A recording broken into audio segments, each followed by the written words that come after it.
नहीं उत्कर्ष, ऐसा ना बोलिए। आपके पापा जल्दी सही हो जाएंगे।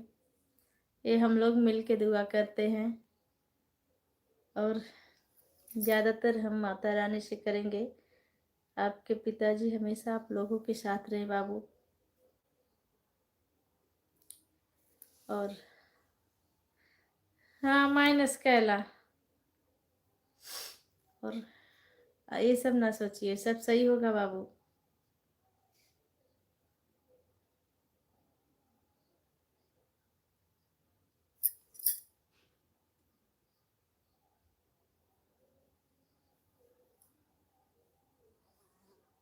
इसी भैया का, मिश्रा भैया का। ये लाइक घटा लिए, कोई बात नहीं। नहीं उत्कर्ष बाबू, आप टेंशन ना रखा करिए, सही हो जाएंगे। नेगेटिव सोच ना रखिए।